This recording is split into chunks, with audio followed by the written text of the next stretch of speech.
भगवान की मूर्ति एक बार मंदिर में बिठा दी तो वो फिर चलती नहीं है, लेकिन वो काम करती है। भगवान के दो प्रकार से हमको सब कुछ समझाया भगवान ने। जैसे विद्यार्थी लोग अभ्यास करते हैं ना, स्कूल कॉलेज में जाते हैं तो उनको दो प्रकार से सिखाया जाता है। पहले थ्योरी से सिखाया जाता है, थ्योरी लिखवाते उनको, ठीक है ना बात। और थ्योरी समझ में ना आए तो उनके लिए एक क्लास प्रैक्टिकल का होता है, और प्रैक्टिकल करके उनको बताया जाता है कि ये ऐसे करना है। सिर्फ थ्योरी पढ़ना नहीं है, उसके बाद कुछ करना भी तो है। सुबह से लेकर हम काफी बार कई पाठ कर लेते हैं, विष्णु सहस्त्र का पाठ करते हैं, हरि पाठ कर लेते हैं, गीता जी का पाठ कर लेते हैं। ये तो सब थ्योरी हो गई, लेकिन प्रैक्टिकल क्या है? प्रैक्टिकल तो कभी करते ही नहीं है। तो भगवान ने दोनों चीज करवाई। भगवान ने कुरुक्षेत्र के मैदान में जब अर्जुन को बिठाकर पहले थ्योरी समझाया कि ये थ्योरी है, उसमें विभूति भी है, उसमें ज्ञान भी है, उसमें कर्म भी है, उसमें भक्ति भी है, लेकिन बाद में ये सब कुछ करना पड़ता है, सिर्फ पढ़ने से कुछ नहीं होता। अर्जुन इतना ध्यान में रखो तुम। बाद में भगवान ने मां के उदर से जन्म भी लेकर हमको प्रैक्टिकल करके बताया दिया, और भगवान ने मृत्यु भी दिखा दिया कि हमको मरना भी पड़ता है। ये प्रैक्टिकल ज्ञान है, वो कृष्ण के अलावा और दूसरा कोई नहीं दे सकता भी है। भगवान ऐसे है कि उनको कंस को मारने के लिए, रावण को मारने के लिए पृथ्वी पर नहीं आना पड़ता। वो तो भ्रुकुटी विलास सृष्टि लय होई। एक आंख का जो पलक है ना, वो पलक झुका देना तो सृष्टि की जन्म हो जाता है, और एक दूसरी बार पलक झुका देना तो सृष्टि का पूरा लय हो जाता है। भ्रुकुटी विलास सृष्टि लय होई, रामचरितमानस में लिखा है। तो उनको यहां आना नहीं पड़ता, वो तो हमारे लिए भगवान आते हैं पृथ्वी पर। परित्राणाय साधूना विनाशाय च दुष्कृता। पहले क्या कहा? परित्राणाय साधूना। साधु है ना कि सज्जन लोग जो है ना, उनको परित्राण करने के लिए, उनका सब अच्छा करने के लिए भगवान आते हैं। जो एक काम हम करने जाते हैं, हमारे घर वाले कहेंगे आप कहां जा रहे हो, हम कहेंगे बाजार जा रहे हैं। क्यों जा रहे हैं? थोड़ा काम है इसीलिए जा रहे हैं। तो ठीक है, आप काम के लिए जा रहे हैं, तो आते आते थोड़ा मेरा भी काम कर देंगे क्या? तो कहे ठीक है, मैं भी कर दूंगा, उसमें क्या है। तो ये भगवान परित्राणाय साधु नाम के लिए आते हैं, लेकिन साथ साथ में विनाशाय दुष्कृताम करके साथ में चले जाते हैं। बाकी उनके लिए उनको आना नहीं पड़ता।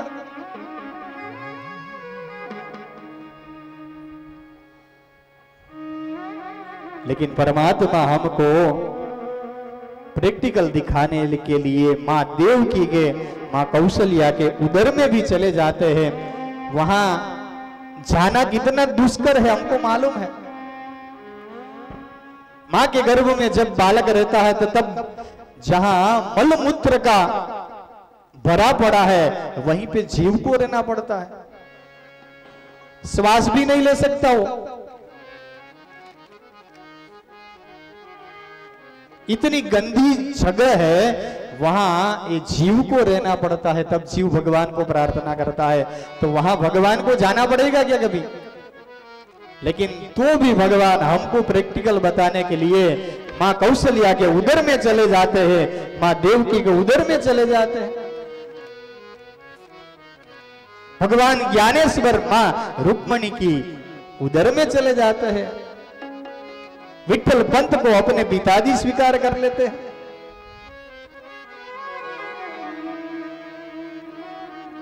भगवान को जब आना रहता है ना, तो वो कैसे भी करके आते हैं।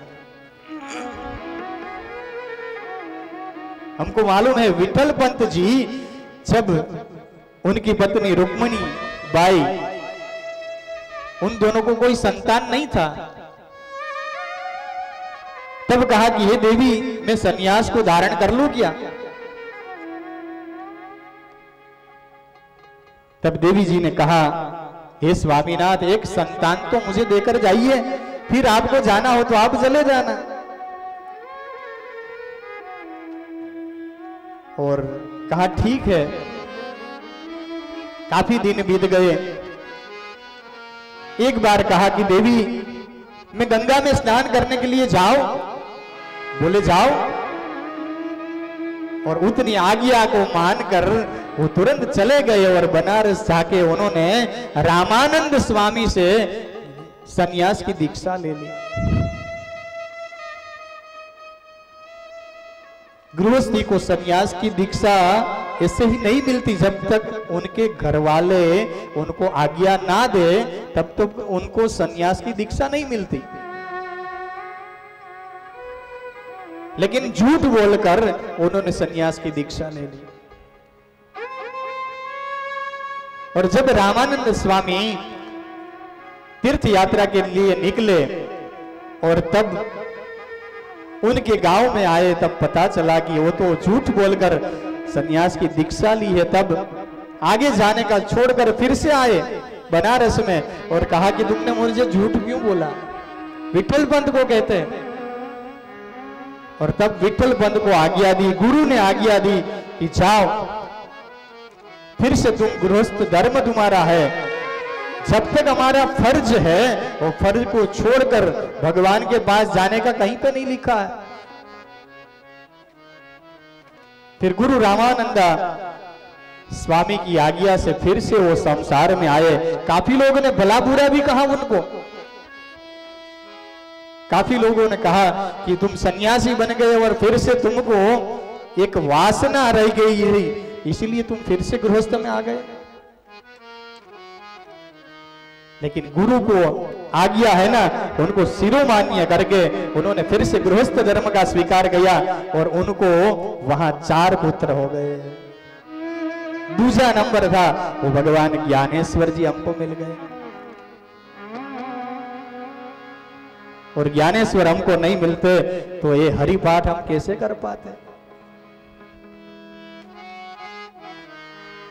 तो परमात्मा की अत्यंत हमारे पर करुणा है। तो इसे भगवान सच्चिदानंद है। कहा कि उसका परिचय दिया, स्वरूप दिखा दिया, क्या करते हैं उसका भी परिचय बताया। लेकिन कहा कि और ये क्या कर सकते हैं?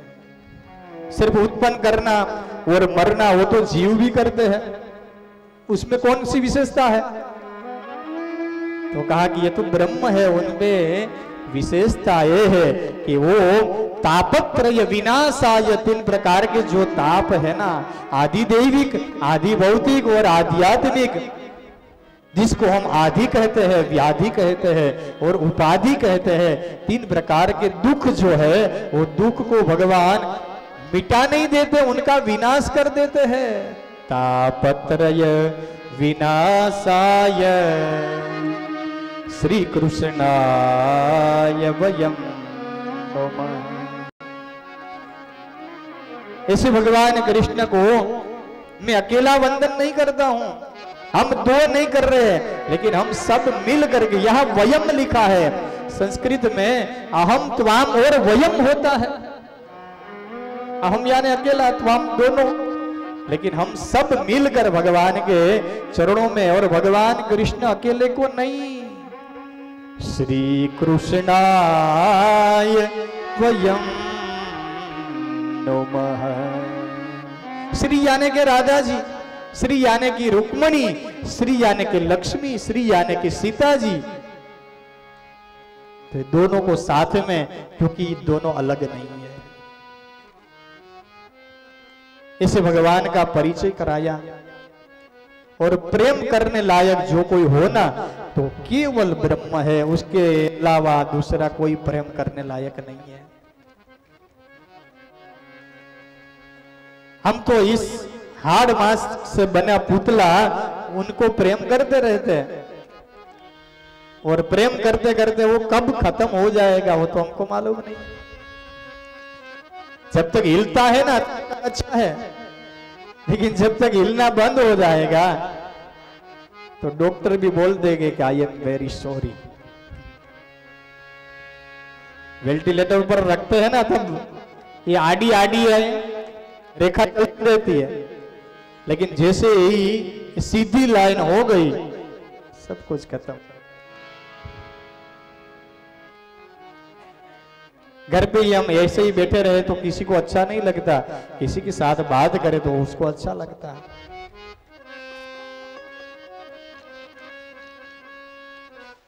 तो ऐसे परमात्मा प्रेम करने लायक है, तो उनको प्रेम तो करना है, ये स्वरूप भी दिखा दिया हमको, लेकिन वह उसको ढूंढे कहां पर? दूसरा प्रश्न है। पहले मालूम ही नहीं था हमको कुछ, लेकिन पहले हमको परिचय करवाया कि भाई ये व्यक्ति है प्रेम करने लायक। अब व्यक्ति भी पता चल गया, लेकिन वो कहां है? मैंने आपको पहले ही बताया कि आप और मेरे हृदय में वो है, कहीं बाहर नहीं है। बाहर मत ढूंढो उसको, बाहर ढूंढने से हम थक जाते हैं। काफी लोगों की ऐसी इच्छा रहती है कि महाराज जी हमको कथा में सिर्फ कथा नहीं सुननी है, हमको याद रखना, थोड़ा हमको थोड़ा मनोरंजन भी चाहिए, थोड़ा मजा भी आना चाहिए।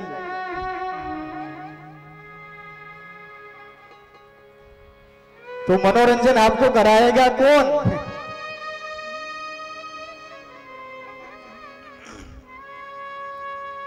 तो उसके लिए गुरु होना चाहिए। आपकी बड़ी 5 माले की 5 मंजिल की बड़ी बिल्डिंग है, लेकिन उसके गेट पे ताला लगा हुआ है बड़ा सा, और ताले की चाबी तो आपके पास है नहीं, अंदर सब कुछ है और हम बाहर हैं। पीछे से कोई ताला लगाकर चला गया है तो हमको सब कुछ कैसे मिले? तो कहा कि उनके लिए गुरु चाहिए। गुरु जब तक चाबी नहीं देंगे तब तक ये ताला खुलेगा नहीं, और ताला जब तक नहीं खुलेगा तब तक अंदर सब कुछ है, हमको मिलेगा नहीं। तो ऐसे सुंदर परमात्मा तो हमको दिखा दिया, लेकिन उनको मिलना है तो उसका माध्यम है गुरु, और गुरु के बिना हमको नहीं मिल सकता। कई जन्मों से हमारे हृदय में अंधकार अज्ञान है ना, वो अंधकार स्वरूप में है, लेकिन जैसे हमको गुरु मिल जाते हैं ना तो गुरु एक दीप प्रकट कर देते हैं, और एक दीप प्रकट करने से इतने सालों से बंद कमरा है ना, वो कमरा भी प्रकाश से प्रज्वलित हो जाता है। वैसे ही हमारे जीवन में एक बार गुरु मिल जाए तो गुरु एक ज्ञान रूपी दीप से हमारे जीवन में उजास फैला देते हैं। इसीलिए पहले व्यास जी ने यहाँ परमात्मा का परिचय कराया, यहाँ मंगलाचरण है पहले, और दूसरे ही मंत्र में गुरु का परिचय बताया है कि ये गुरु है। कौन है गुरु? यम प्रौरजन्तमनुपेतमपेत कृत्यं द्वैपायनो विरह कातर आजुहा पुत्रेति तन्मयतया तरवो भिनेदु स्तम सर्वभूतहृदयं मुनिमानतो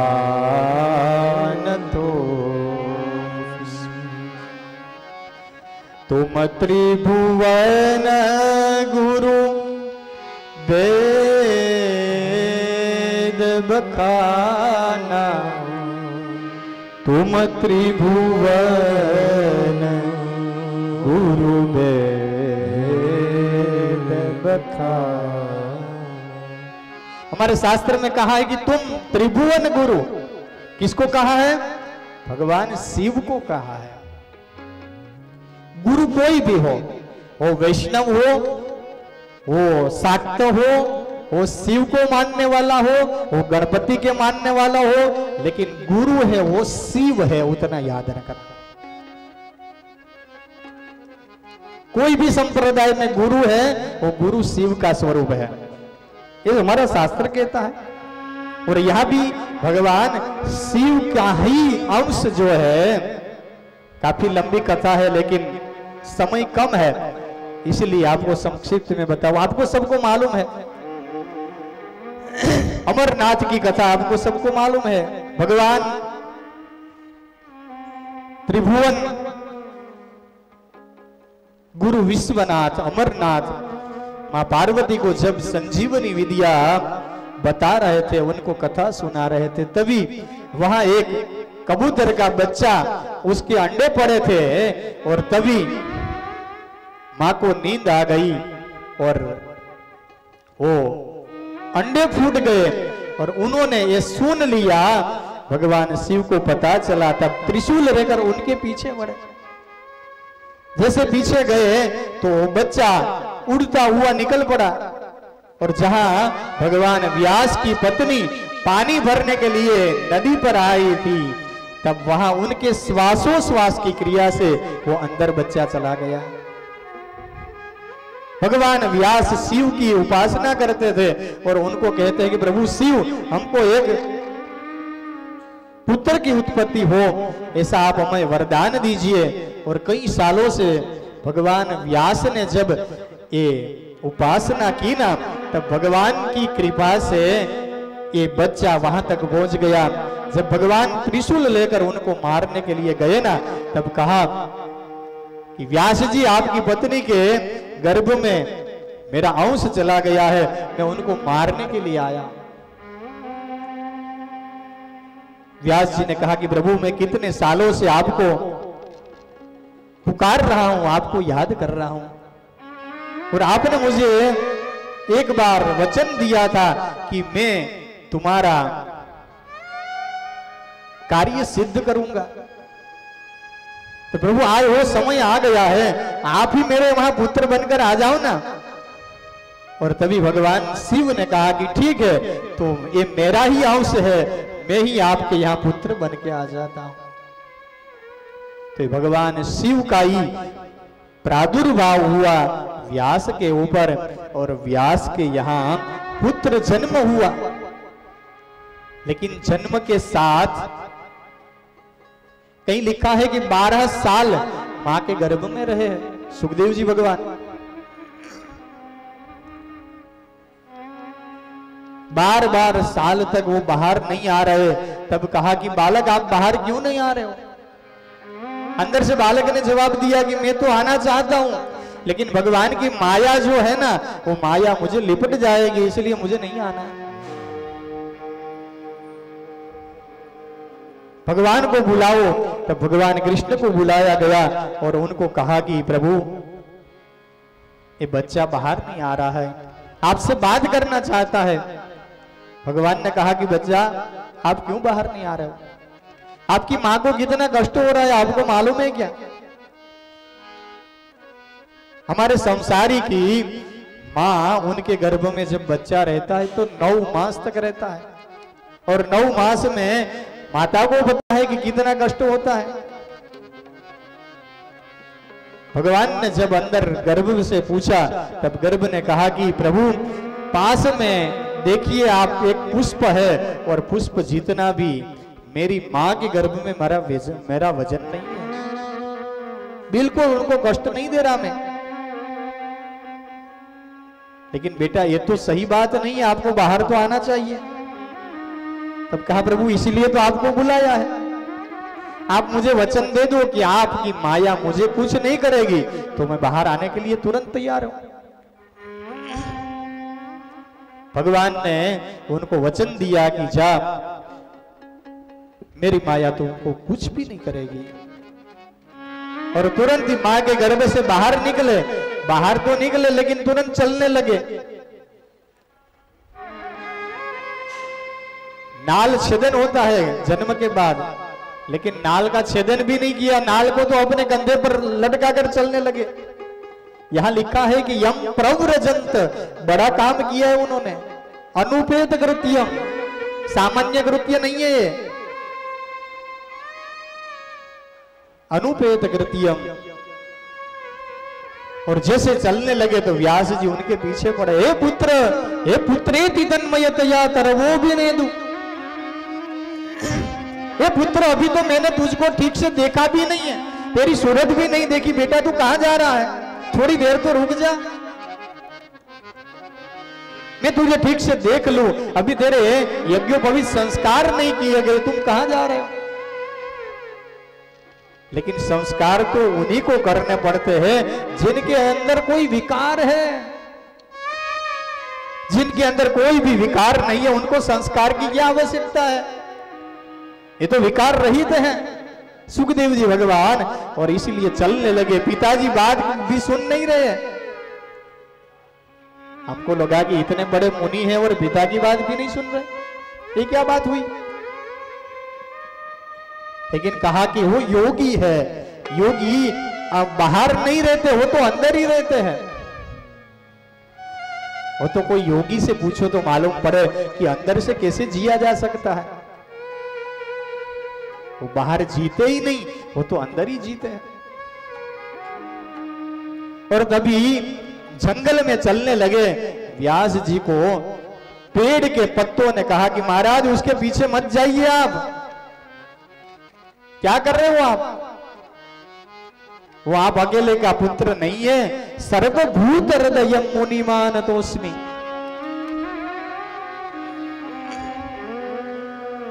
सभी के हृदय में रहने वाला परम तत्व है वो जगत के विश्व के कल्याण के लिए उसका प्रागट्य हुआ है। आप उसको अकेले अपने घर में रखोगे तो सब दुनिया वाले क्या करेंगे। महाराज उनको जाने दीजिए। तभी व्यास जी उनकी बातें सुनकर वहां से वापिस आ गए।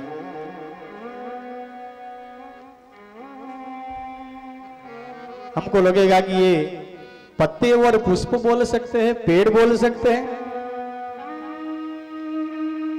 लेकिन हमारे विनोबा जी कहते हैं कि ये वृक्ष है ना, वो भी कोई सामान्य नहीं है।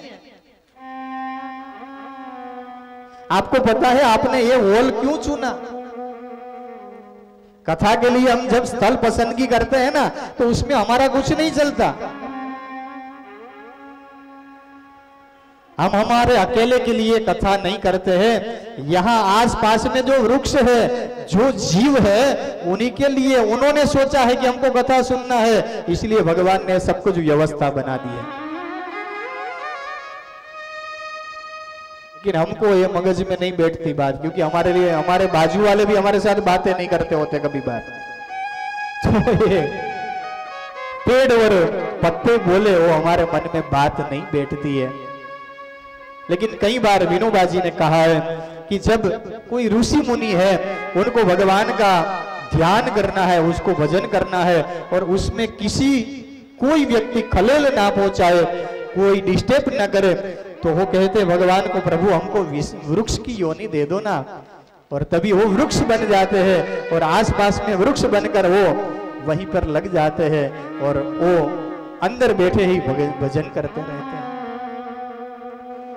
विनोबा जी के शब्द है।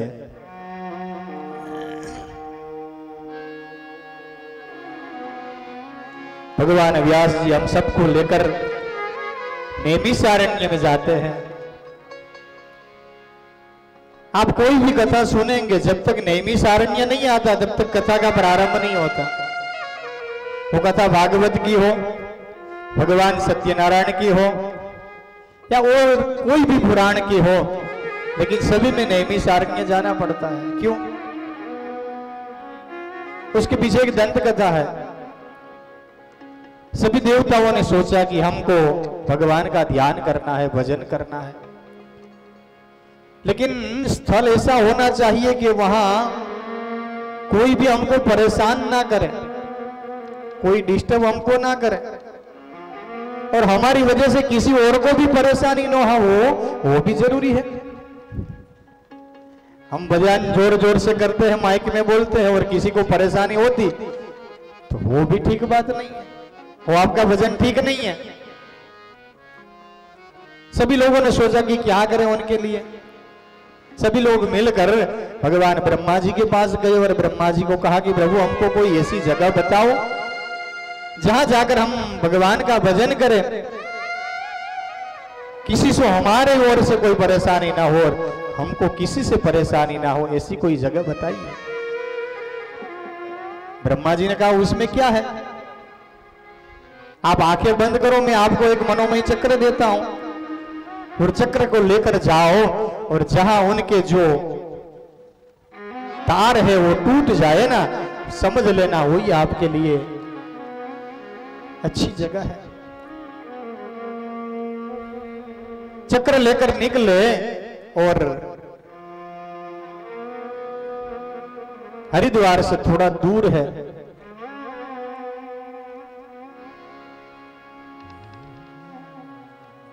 और वहां निमिष मात्र में उनके तार जो टूट गए हैं। कौन से तार? बोले मनोमयी चक्र के।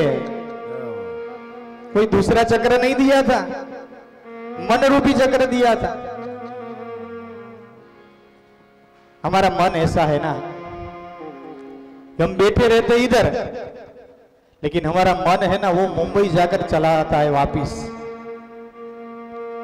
किसी का मन पुणे में जाकर चला आता है, किसी का मन अमेरिका जाकर भी चला आता है। शरीर को जाना रहता है ना तो उसी के लिए टिकट बनवाना पड़ता, वीजा भी लेना पड़ता, लेकिन मन को कुछ भी आवश्यकता नहीं है। तुरंत यहां से विचार शुरू और वो तुरंत निकला, वापिस आ गया। सबसे तेज गति किसकी है? बोले मन के विचार की है। तो मन जब तक हम कथा में बैठे हैं, लेकिन कथा हमारे अंदर नहीं बैठती है ना।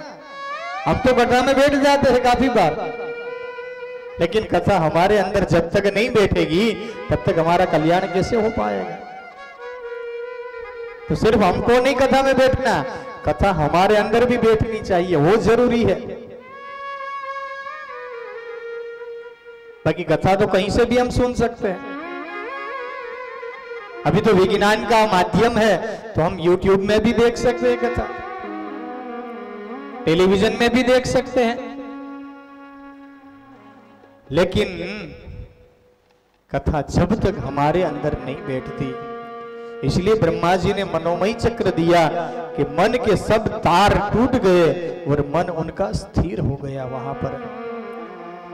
और ज्यादा देर नहीं लगी, एक निमिष मात्र में मन शांत हो गया, इसलिए उनको मन नैमिषारण्य कहा गया है। अरण्य यानी कि जंगल।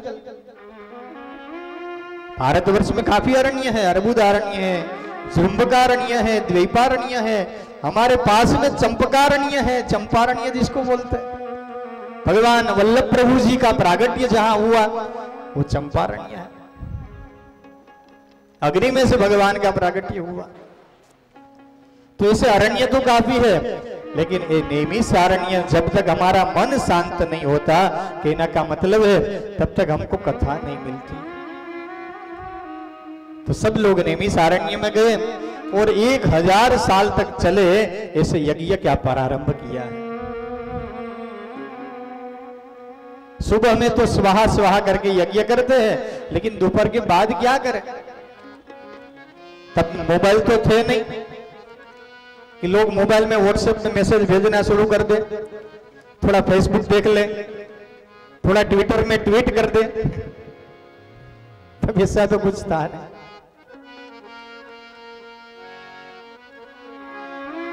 तब सोचा कि क्या करे, तो बोले सत्संग करते हैं, चलो। सत्संग के बिना आप और मैं सब लोग अधूरे हैं। हमको कितना भी मिल जाए, लेकिन जब तक सत्संग नहीं मिलता तब तक हम अधूरे हैं, हम खाली हैं। और तभी सोन का 88,000 ऋषि मुनियों सबने सोचा कि चलो सत्संग करते हैं, लेकिन हमको सत्संग कराएगा कौन? तब सुत पुराणी महाराज को निमंत्रण दिया गया। कहा महाराज आप आइए, हमको आप आसन हम हमको दे रहे, आप वहां पर विराजमान हो जाइए और आप हमको कथा सुनाइए, क्योंकि आप कथामृत में रसास्वाद, कथा में ऐसा रस आप ही दे सकते हो, उसमें आप कुशल हो।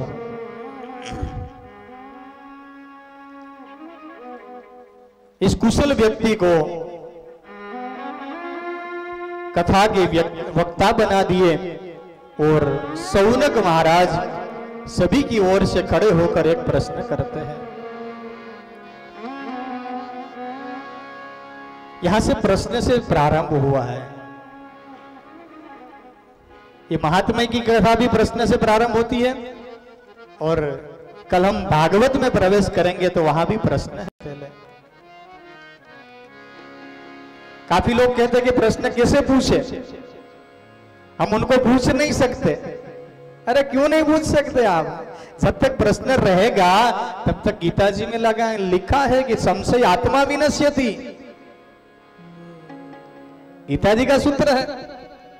जब तक आपके मन में संशय लगा रहेगा तब तो ये आत्मा का विनाश होने वाला है। तो संशय जो बना है उनको मिटा दो। कैसे मिटाए? तो कोई गुरु के पास जाओ, जो कोई जानकार है उनके पास जाओ और उनको प्रश्न करो। ये सभी कथा हमको मिली प्रश्न करने से मिली है। जो किसी ने प्रश्न नहीं किया हो तो आज आप और हम कथा नहीं सुन पाते, हमको कथा मिलती नहीं। जिसने प्रश्न किया है उनके बदले में तो हमको कथा मिली है।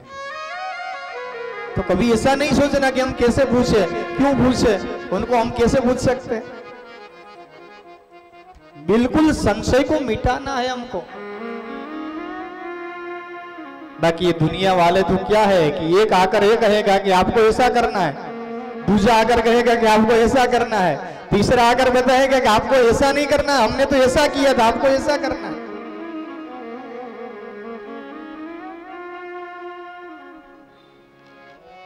किसी की नकल नहीं करना मेरे भाई बहन। भगवान के शरण में आप चले जाओ, वो आपको जो बताए, आपको जो प्रकाश करे वैसे आपको करना है। उनकी शक्ति जैसे थी उन्होंने ऐसे करा, आपकी शक्ति है वैसे आप करो। लेकिन काफी बार ऐसा, अभी तो कथा ऐसी हो गई है कि दिखावे वाली कथा ज्यादा हो गई है। लोग सोचते हैं कि उन्होंने ऐसी कथा की थी ना तो हम तो उनसे भी आगे, इनसे भी अच्छी कथा करेंगे। उन्होंने इतना मंडप बनाया था तो हम तो उनसे भी बड़ा बनाएंगे।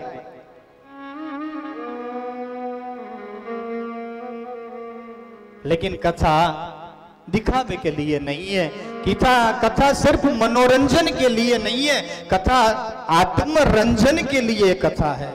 इतना ध्यान में रखना।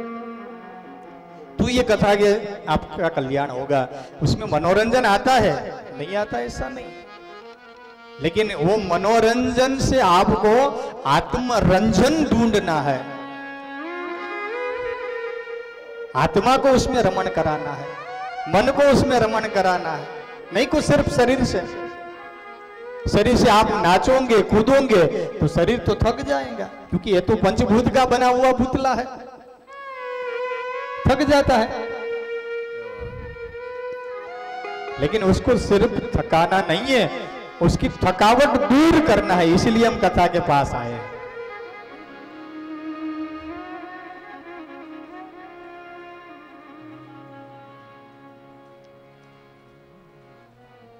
तो प्रश्न पूछने चाहिए। यहां सौनक महाराज ने प्रश्न में कहा है कि हे महाराज, अज्ञादंत्व विद्वस्त्वं कोटि सूर्य सम प्रभ सुताभ्याहि कथा सारं मम कर्ण रसायन। कि महाराज हमको कथा नहीं सुननी, हमने कथा तो काफी बार सुन ली है। कथा सुन सुन कर तो हमारे कान भी फूट गए। जय हो। गुजराती में हमारे एक अखा नाम का कवि हो गया, उन्होंने कहा कि कथा सुनी सुनी फूटा कान, तो ही ना आयु ब्रह्मनु गान। ब्रह्मनु ज्ञान जो ना आवे तो आ कथा सांभळवानो शो मतलब छे? क्यों कथा सुन रहे हम? कथा सुनने से हमारा ये आत्मा का कल्याण होना चाहिए, तो हमने कथा सुनी, बराबर है।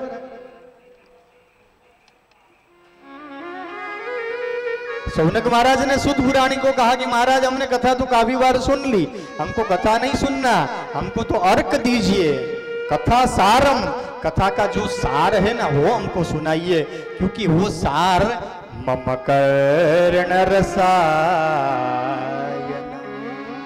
हमारे कान को रसायन रूप बन जाए वो, जिस सेवन करने से हमारे सब रोग मिट जाए।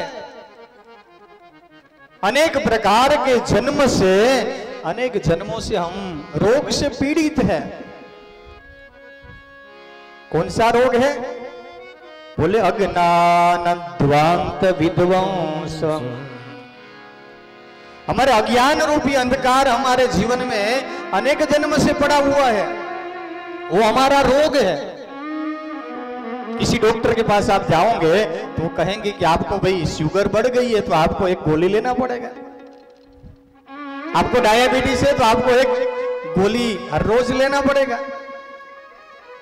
और एक दिन भी छूट गई तो कुछ होता नहीं है, लेकिन हमारा मन ऐसा है ना कि हम मन से इतने कमजोर है कि एक दिन गोली छूट गई ना तो हम अंदर अंदर सोचने लगते हैं कि आज गोली भूल गए, क्या होगा क्या होगा। और कुछ नहीं होने वाला होता ना तो भी होना शुरू हो जाता है, और फिर हॉस्पिटल में भर्ती करना पड़ता है, और सब लोग पूछने आते हैं क्या हो गया, कल तो हमारे साथ बात कर रहे थे, आज क्या हो गया, हॉस्पिटल में जाना पड़ा। बोले एक गोली, एक दिन की एक गोली छूट गई ना, इसलिए सब कुछ हो गया। सब लोग बताने लगते हैं इसके लिए आप अलार्म रख दो, किसी को बता दो कि आपको याद कराए हो।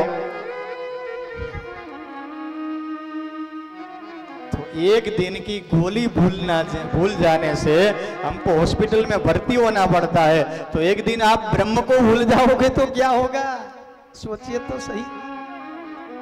इसलिए हमारे सनत कुमारों ने कहा है महाराज कि आप इनका सेवन कीजिए, लेकिन कैसे, एक दिन भी छूट ना पाए। सदा सेव्या श्रीमद् भागवती कथा, सदा सेव्या श्रीमद् भागवती कथा, सदा सेव्या श्रीमद् भागवती कथा, सदा सेव्या श्रीमद् भागवती कथा, यस्या श्रवण मात्रेण हरिश्चित्तं समाश्रये, श्रवण मात्रेण हरिश्चित्तं समाश्रये, यस्या श्रवण मात्रेण हरिश्चित्तं समाश्रये,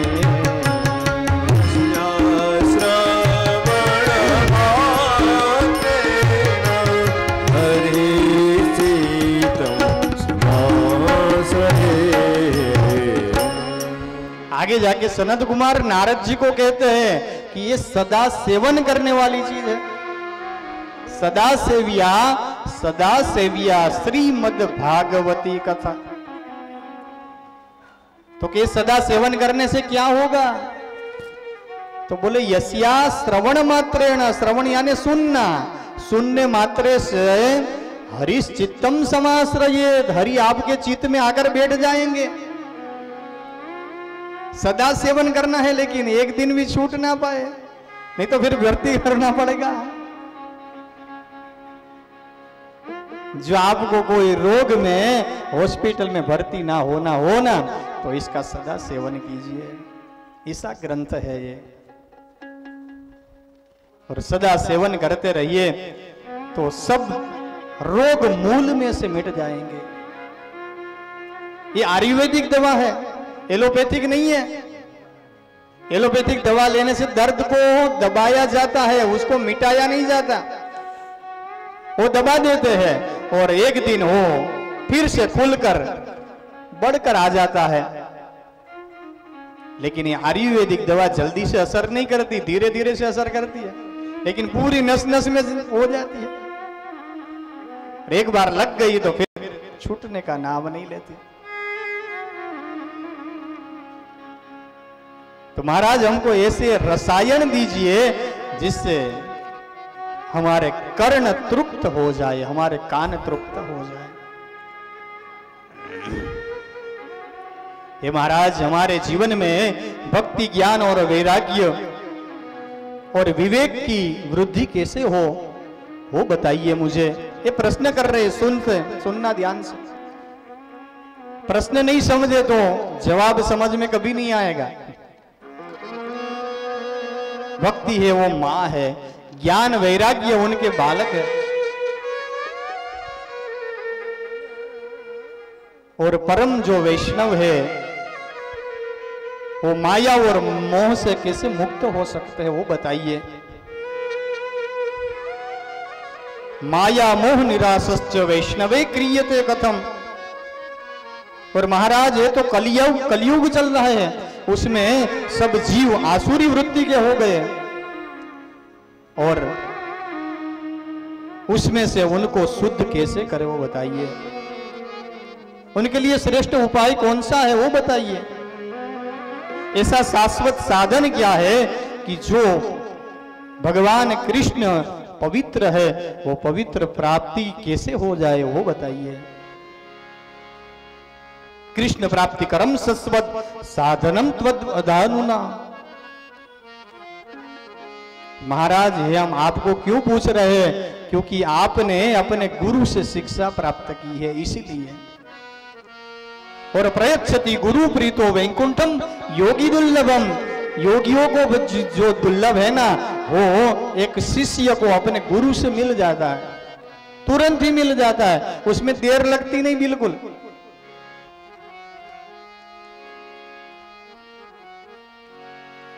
तो महाराज आपके गुरु से आपने जो कुछ सीखा है वो आप हमारे साथ शेयर कीजिए ना। अच्छा मैसेज आए तो भी हम शेयर कर देते किसी को, तो ये सबसे बड़ा अच्छा मैसेज है, सबके साथ शेयर करना चाहिए। सुत महाराज ने कहने लगे, हे शौनक सुनिए आप, संपूर्ण सिद्धांतों का जो सार है, जन्म और मृत्यु के साथ भय को नाश करने वाला है, वो मैं आपको सुनाने के लिए जा रहा हूं। मैं आपको जो साधन बताने जा रहा हूं ना, वो भक्ति की वृद्धि करने वाला है और भगवान कृष्ण की कृपा का मुख्य स्रोत है। लेकिन उनके लिए आपको एक कंडीशन है, कंडीशन के बिना कुछ मिलता नहीं है। आपको चाहिए तो आपको बताता हूं मैं। बोले क्या है? तो बोले तदहम ते विदास्यामि सावधानतया शृणु। तदहम ते विदास्यामि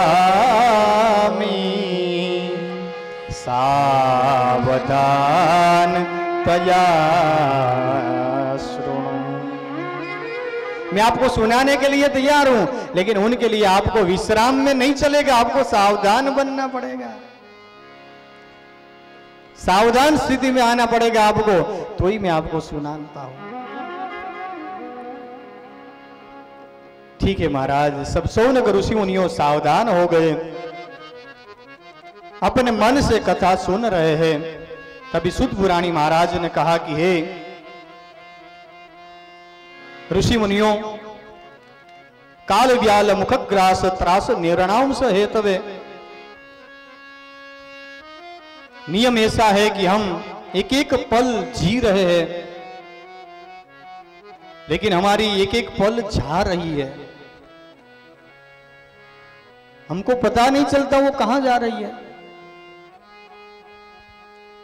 इस कथा पंडाल से कोई उठकर बाहर जाए तो हमको दिखता है ना कि वो यहां से बाहर निकल कर गया, लेकिन आप और मैं जी रहे हैं, उसमें हमारी एक एक पल जा रही है, एक एक क्षण जा रही है। कहां जा रही है वो?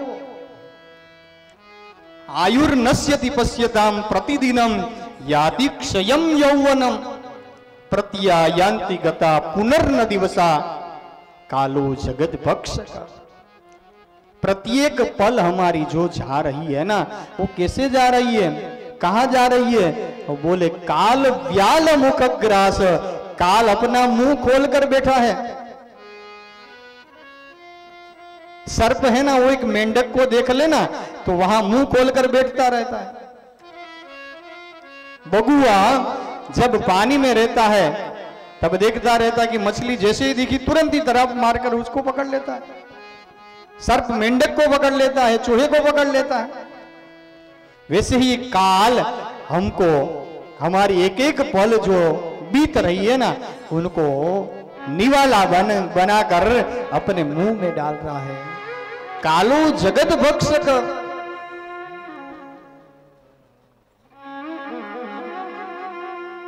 तो महाराज,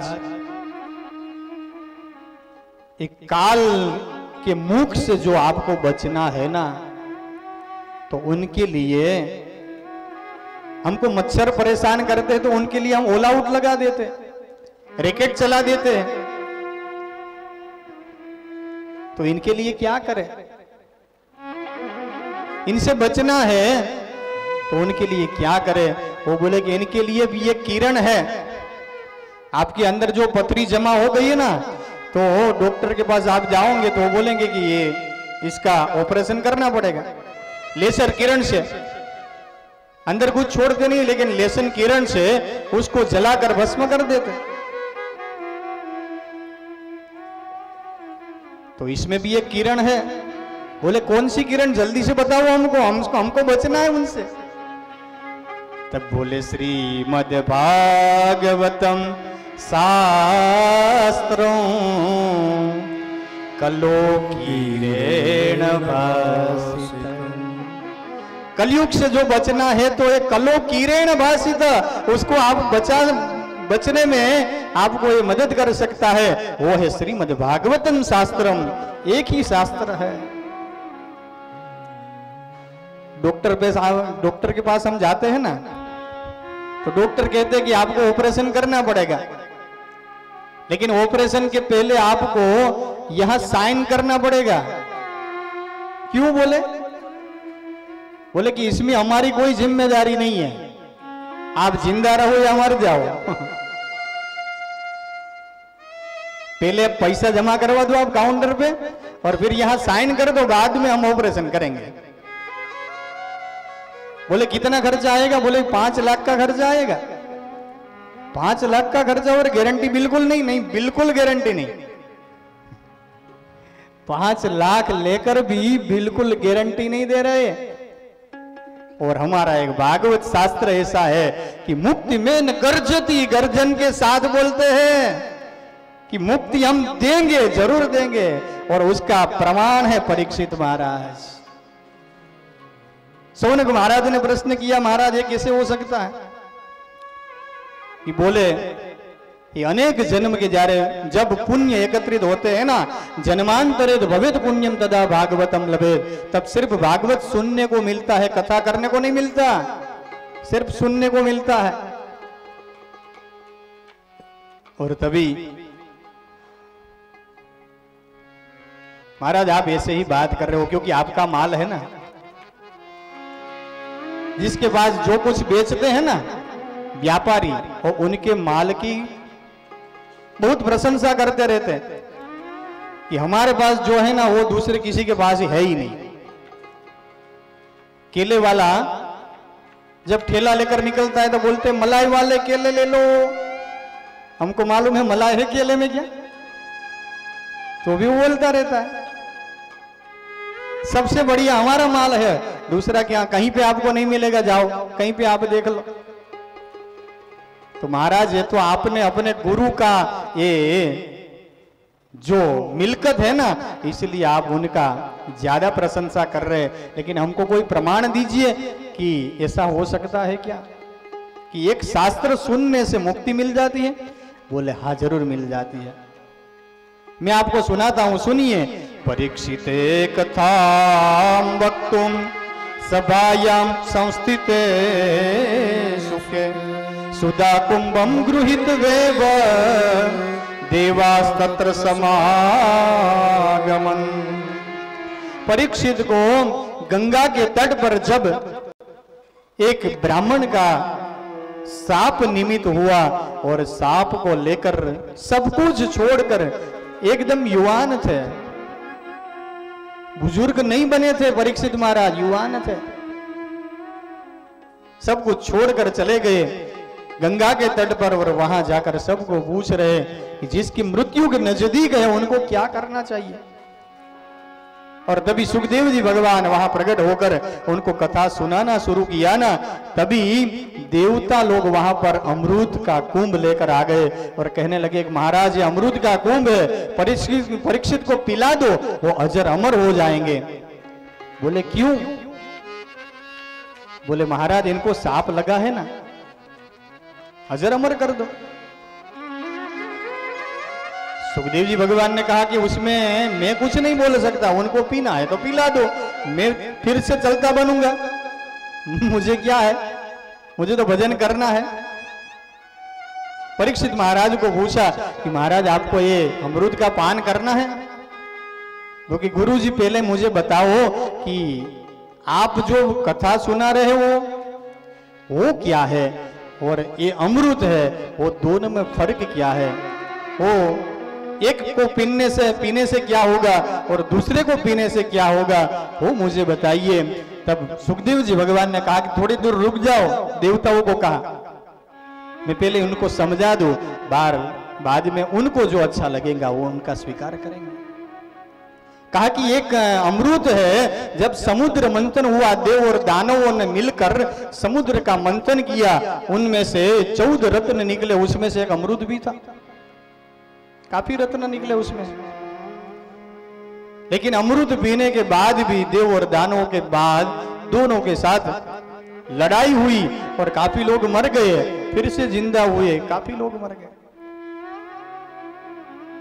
तो अमृत पीने से लोग अमर बन जाते हैं, लेकिन मृत्यु के भय से बच नहीं पाते। और बोला महाराज ये कथा, तो बोले कि वो कथा तो हमारी गोपियां कहती है। तव कथामृतं तप्त जीवनम कविभिरीडितं कल्मषापहं श्रवणमंगलं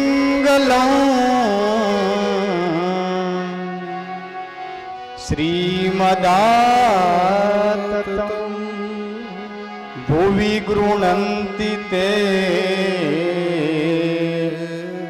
भूरिदा जना। तव कथामृतम तप्त जीवनम, कथा मात्रे का जीवी ना, कथा सुनने से ये श्रवण मंगलम, ये श्रवण इतना मंगल है कि जो भूमि पर जो लोग रहते हैं ना उनके लिए तो यही अमृत है, दूसरा अमृत कहां से ढूंढे। समुद्र मंथन थे तो एक से एक ही घड़ा निकला था, और हमारे पास जब कम चीजें रहती है ना तो उसको संभाल कर उसका उपयोग करना पड़ता है। कम चीजें है अब उसको संभाल कर धीरे धीरे से जो खत्म हो जाएंगी तो फिर से तो मिलने वाली नहीं है, उसमें कंजूस बनना पड़ेगा।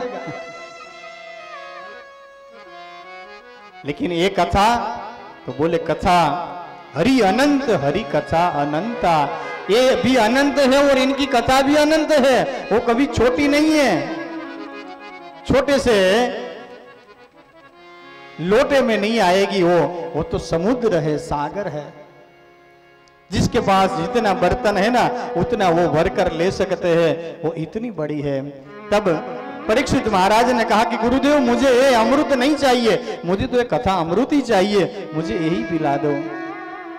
और तभी भगवान सुखदेव जी ने कहा अभक्तांश विघ्नाय न दत्तो कथामृतम, आप अभक्त हो, आपको कथा नहीं चाहिए, आप तो सौदेगार हो, आप तो कथा का सौदा करने आए थे। कथा आप हमको स्वर्ग में आकर सुनाओ, ऐसा हम उनके बदले में आपको अमृत देते हैं। ये कहां की बात हुई? सुखदेव जी ने भगवान ने कहा कि क्व काच क्व मणिर्महान, एक काच है और एक मणि है, दोनों में कंपैरिजन कैसे हो सकती है? कांच लेकर जवेरी के पास जाओ और उनको कहो कि हमको एक हीरा चाहिए, वो कैसे आपको दे देगा? अमृत को कांच की उपमा दी है, सामान्य, और इस कथा को मणि बताया है। आप चले जाओ, आप एक कथा के लायक नहीं हो। जो आपको कथा ही सुननी होती तो आप भी, सब लोग बैठे, आप भी बैठ जाते, पंडाल तो बड़ा है, सब लोग आ जाते, लेकिन आपको कथा सुनना नहीं था, आपको तो सौदा करना था इस कथा का। लेकिन एक कथा सौदे के लिए नहीं है मेरे भाई, आप चले जाओ। देवताओं को वहां से भगा दिया और सभी देवताओं जाकर ब्रह्मा जी के पास गए। ब्रह्मा जी को कहा कि महाराज ये कथा में इतना क्या है? बोले कि वो तो मुझे भी मालूम नहीं। तो सभी अलग अलग प्रकार के शास्त्र बुलाए और तुला किए, उसकी तुलना की। एक पल्ले पे भागवत जी रखा और दूसरे पल्ले पे सभी शास्त्र रखे, पुराण रखे, उपनिषद रखे, वेद रखा। लेकिन भागवत जी का पल्ला वो नीचे आ गया और तभी सब लोग विचार करने लगे कि ये क्या चीज है। हमारे समझ में आने वाली ये बात नहीं है। तुलना किए,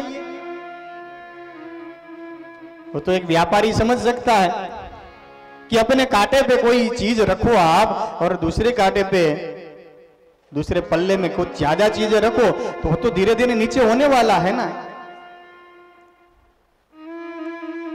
लेकिन ये कम था तो भी नीचे रह गया और दूसरे सब ऊपर रहे, उसका क्या मतलब है? बोले कि ऐसे कोई कांटे पे नहीं रखा था, लेकिन उसकी तुलना की है। तुलना यानी कंपैरिजन किया कि इन शास्त्र के बदले में दूसरा क्या है। बोले कोई भी शास्त्र नहीं है। श्रीमद् भागवत जी समाधि भाषा में लिखा हुआ ग्रंथ है मेरे भाई बहन, जल्दी से समझ में नहीं आता है। जब तक गुरु की कृपा ना हो तब तक हमको ये समझ में नहीं आता। ब्रह्मा जी ने तुलना की और तब भागवत जी का पल्ला उसने ज्यादा वजनदार पाया। तब सोचा कि अब चलो देखते हैं, ये थ्योरी तो देख ली हमने, अब प्रैक्टिकल भी देख लेते, परीक्षित को मुक्ति मिलती है कि नहीं पता चल जाएगा कि उसमें क्या है। और 7 दिन में परीक्षित महाराज को जैसे ही मुक्ति मिल गई तब लोग